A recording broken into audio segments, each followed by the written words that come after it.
Dear students, আজকে আমরা দ্রব্য সম্পর্কে ডেকার্তের মত সম্বন্ধে আলোচনা করব।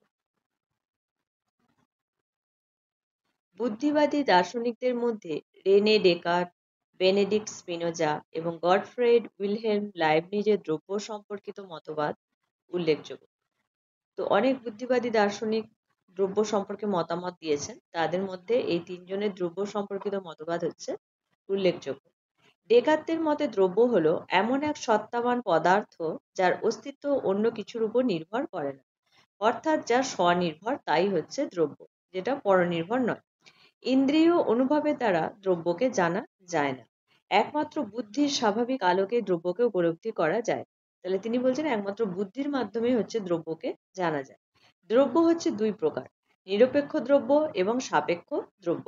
ডেকার্তের মতে ঈশ্বর হচ্ছে একমাত্র নিরপেক্ষ দ্রব্য, আর আত্মা বা মন এবং জড় হলো সাপেক্ষ দ্রব্য। এই সাপেক্ষ দ্রব্যের হচ্ছে বিভিন্ন রূপান্তর রয়েছে, অর্থাৎ পরিবর্তন রয়েছে, কিন্তু ঈশ্বরের কোনো রূপান্তর বা পরিবর্তন নেই। ঈশ্বর হচ্ছে অপরিবর্তনীয় এবং নিত্য।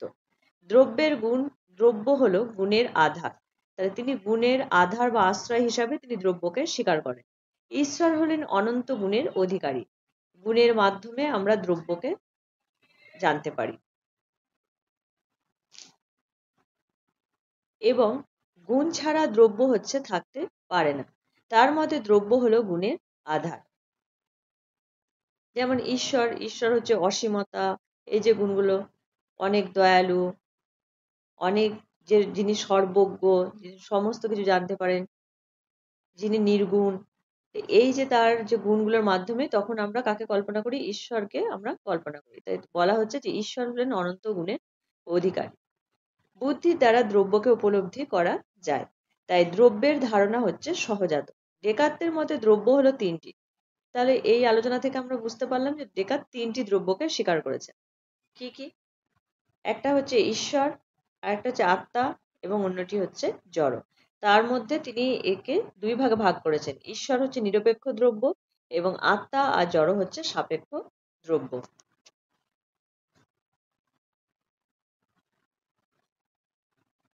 এরপর হচ্ছে সমালোচনা, তার মতবাদের কারা সমালোচনা করেছে সেগুলো আমরা দেখে নিই।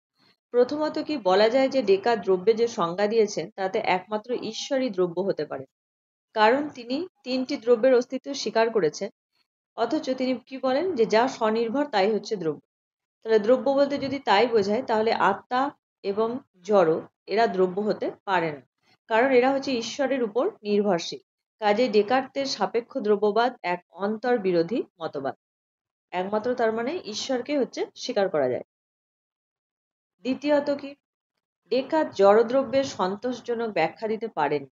তিনি জড়দ্রব্যকে বিস্তৃতি বা দেশের সঙ্গে ওতপ্রোতভাবে জড়িত বলে মনে করেন, কিন্তু দেশ বা বিস্তৃতি কিভাবে এবং কেন বিভিন্ন জড়দ্রব্যে বিভক্ত হয় তার কোনো সন্তোষজনক ব্যাখ্যা তার মতবাদে পাওয়া যায় না। তৃতীয়ত কি, দ্রব্য ও গুণের সম্পর্ক কি, এই বিষয়ে ডেকার্ত কিন্তু কোনো আলোচনাই করেননি। তিনি শুধুই মাত্র বলেছেন যে গুণের আধার হিসাবে তিনি দ্রব্যকে স্বীকার করেন, কিন্তু দ্রব্য এবং গুণের সম্পর্ক সম্পর্কে তিনি কিন্তু কোনো ব্যাখ্যা দেননি এবং সেটা করারও চেষ্টাও তিনি করেননি। চতুর্থত, ডেকার্ত আত্মা ও জড় এর পৃথক অস্তিত্ব স্বীকার করেন। তিনি যে দ্বৈতবাদ সৃষ্টি করেছেন তা নিরপেক্ষ দার্শনিক দৃষ্টিভঙ্গি থেকে গ্রহণযোগ্য নয়। বস্তুত ডেকার্তের এই দ্বৈতবাদের অসুবিধা দূর করতে গিয়েই কিন্তু স্পিনোজার অদ্বৈতবাদ উদ্ভূত হয়েছিল।